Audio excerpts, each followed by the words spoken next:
Hey guys, Nandra here. Today's game is going to be about Sword. So as you know, while I do primarily play Dragon, I do, however, also play other decks, especially when I have daily quests to do, just because it gives me a good opportunity to go ahead and, and show you guys some of my homebrews that I make. Just because I tend to have a little bit of a different outlook on the game versus most people, just because I've played so many different CCGs. So and there's a lot of fundamental core concepts that they can take with you from each game to the next. Today's today's game is going to be Commander Midsword. Right. So one thing that you'll know about me is that I usually tend to play mid-range and control. However, any deck I play, I usually play it with the value game in mind. So I tend to have a lot of card draw, a lot of tutoring, and just a lot of strong value cards. So, the first thing that we're going to talk about here is we're going to talk about the elephant in the room, otohime. So, I actually did not start playing this game until maybe, I think, late January, maybe? Yeah, something like that. And so I was not around for standard when Odo Sage Midsword was all the rage. However, one thing that's always kind of bugged me, and was actually a large reason for why I decided to make this video today, was because I know that a lot of Sword players say that otohime is trash. I don't really think that's the case. The reason why I don't think that's the case is multifold. So, the first big thing that a lot of people will say is, "Oh, well, she dies to AOE. That makes her not good." She usually trades 1-for-1 with the AOE, and that usually is like a turn skip. Basically, you play a card, they remove said card. However, the majority of the AOEs that can successfully kill the entirety of the otohime, so the tokens and her in the same turn, are mostly limited to Dragon and Haven. Dragon has to have exactly Salamander to kill it, or conversely, be on 7 mana with Saha Israfil, or be on 10 mana to go ahead and Bahamut, or just Grimnir. However, what you have to realize is that Dragon isn't always going to be on 10 mana. Most times, they're only going to be on maybe 5 or 6 along with you. And when those cases happen, a lot of times they're not going to have the Breath of Salamander, and most times when they don't, you're going to steamroll them, because the otohime does something very, very important. It leaves you with a lot of tokens on the board, so that way you can go ahead and get chip damage with them. You can trade with them. My favorite part, I think, is using Luminous Mage with the leftover tokens, because most times they usually clear maybe the otohime and maybe 1 or 2 tokens. They usually have like 2 tokens left, and so that like frees you up to next turn go Luminous Mage, get the Luminous Knight, evolve the Luminous Knight, and then you get 2 to 3 extra damage based off the board state. Extra damage is always nice, because you always do want to be trying to play as aggressively as possible as a mid-range deck, especially in this deck, just because you have stuff like Fangblade on 8, Albert on 9, and then Grimnir on 10. The other part of this deck that I guess will look kind of strange to a lot of people is why Goblin Mage. So, one thing that I talk about a lot with people is that, one thing that people tell me actually is that, man, Sword doesn't really have card draw and all of this, and I don't think that's. It's like, okay, it's not wholly untrue. However, there are some ways that they can go ahead and augment this. You can go ahead and augment this with using card tutors.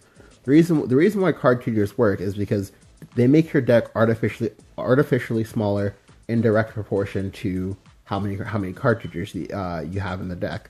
So for me, I have 2 Goblin Mages, 2 Conscriptions, and two Maid Leaders. this is good because it's enough on curve that can realistically hit maybe 2 to 3 of these at least each game, and also it fills up my curve as I just mentioned. And lastly, the cards that you get from it are all relevant. Just because a card that you search out or whatever isn't actually immediately impactful in your hand doesn't mean that was a bad search, because you still got something out of it, and generally getting something for nothing is always good. And also because you lower the chance of potentially drawing it later in the game, because we've all been there when we've been playing aggro and on turn 6 or something. When you're looking for burn damage, you instead draw something like LOL Goblin or something like that, and you just feel bad. Well, using card tutors helps you try to circumvent this issue. I'm also running Amelia's. Amelia is a card that I actually really like, just because like a lot of people don't really play around it. I don't know, like it might just be one of those things that's like relatively uncommon, but yeah, a lot of people that play even a master somehow never play around this, and you tend to get a lot of value from it, and it helps you in games where you maybe didn't have a curve, maybe had a few weaker turns, like for example, made leader on 2, made leader on 3, or something like that. And it's really nice for trying to help you like stay in the game and not just get completely blown out. I also have it in here because I'm a big fan of the Gawain package, and which is something that I have, which is Gawain, conscriptions, Amelia's, etc. Just because as a mid-range deck, and for me personally, I do like having card draws, having card tutors, just because in this deck in particular, you don't run that many officers. I guess you kind of do, but you don't run like that many bad officers that you would like hate to see later in the game. In particular, the ones you want to try to fish for are Fangblade and Tsubaki.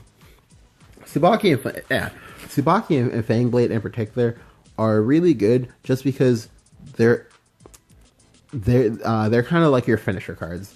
Like Tsubaki on 8 or Fangblade on 8 is really strong versus most decks, because if you still have an Evo point left for Albert, which you should be able to find and maybe hold till then, that's a lot of damage from out of seemingly nowhere. Like with Fangblade into Albert, that's 13 damage. With Tsubaki into Albert, that's 14 damage. And a lot of times, your opponent is not going to be able to successfully do stuff versus that, especially if you've been like hammering them down with like repeated value up until turn 8. All right, so I'm gonna go ahead and show you guys a few games. This will be over the course of a few videos. Today's video is going to be versus Dragoncraft.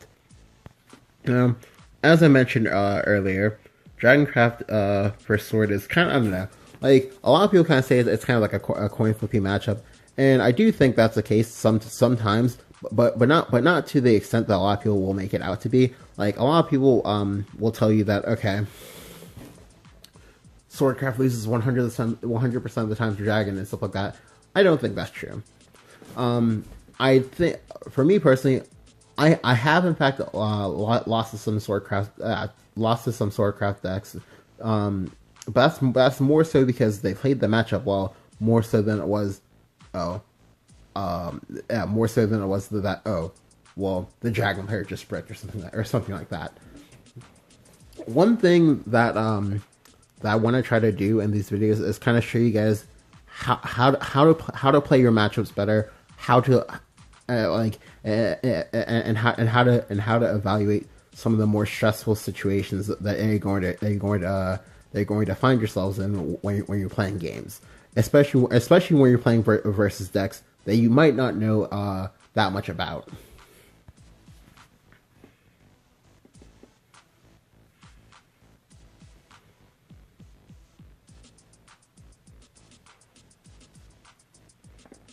Alright, so here I get a pretty good opening hand.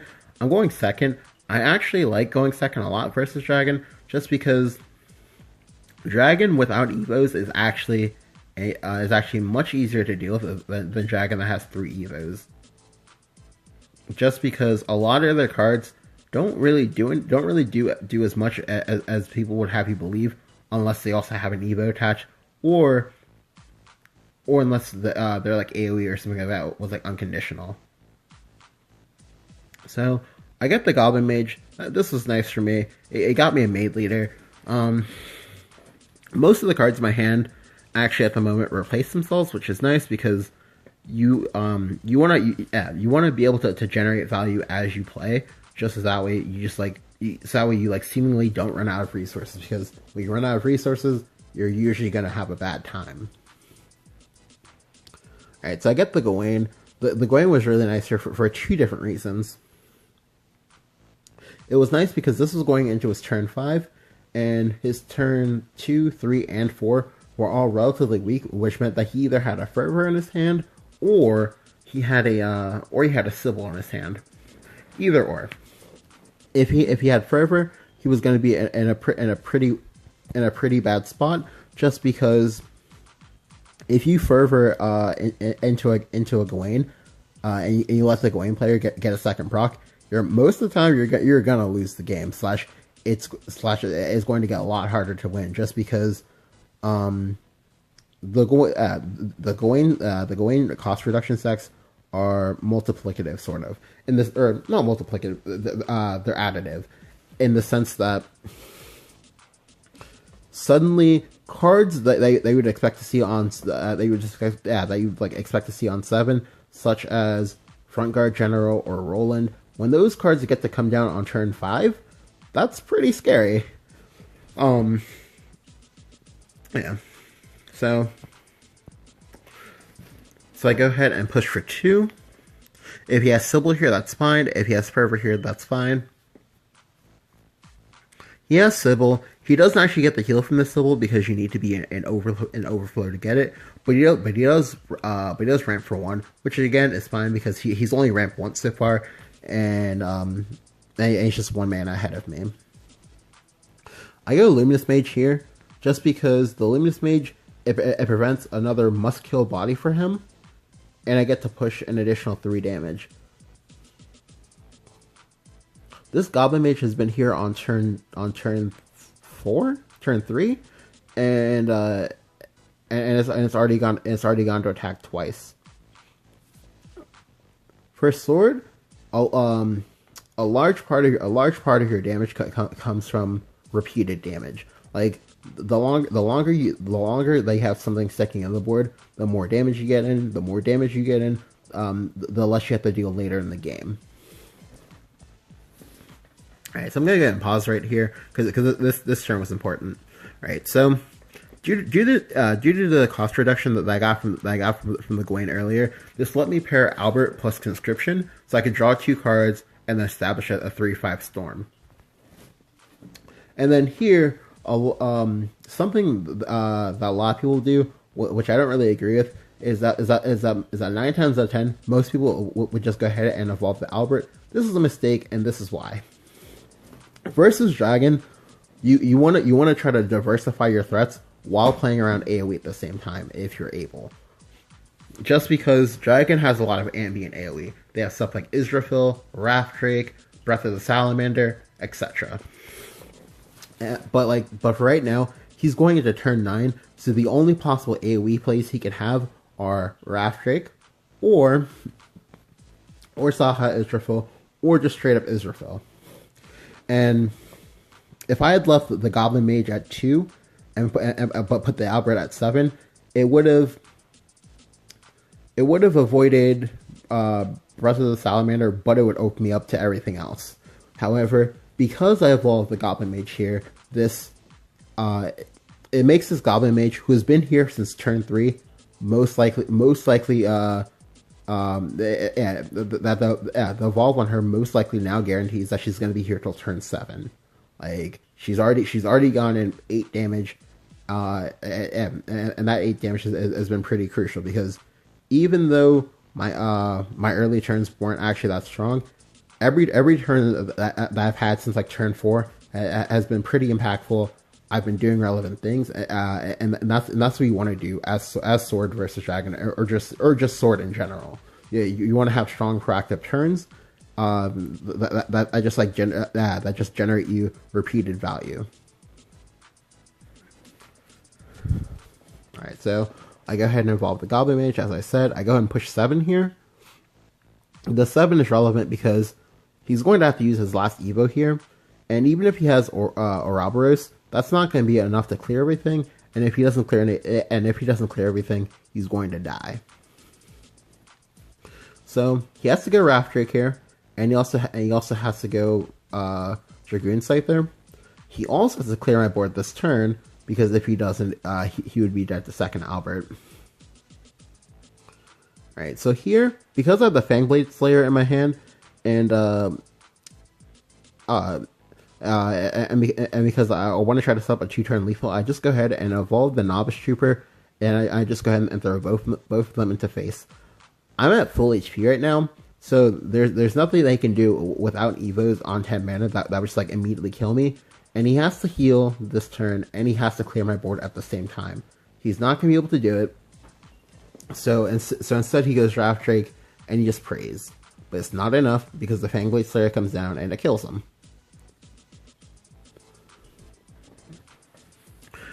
This is a game in which I was able to stay ahead on cards, ahead on resources, and just massively ahead on board state. It's also worth noting that this is a game in which he got to ramp, and he was at least 2 mana ahead of me, I believe. Yeah, he was at least 2 to 3 mana ahead of me, and that's really important because a lot of times, as I mentioned, people will say that, oh, well, maybe the Dragon player bricked and you got lucky and that's why you won. Honestly, there's no real there's not really luck plays less of a factor than a lot of people would actually have you believe in this game. Like a lot of the times, most things that happen, they can usually be prevented and avoided as long as you're conscious about it. Like, granted, that's not going to be all the time, because there are going to be sometimes that they're going to have to like make a play and you're going to have to pray. But for the most part, generally, as long as you're consciously thinking about, okay, what can mess me up here, what'll make me lose the game, you can try to play around those to the best of your ability, and that'll give you wins. All right, so this is part 1. Part 2 will probably be coming up, I don't know, maybe tomorrow, later today, something like that. But yeah, hope you guys enjoyed, and I'll catch you guys next time. Later.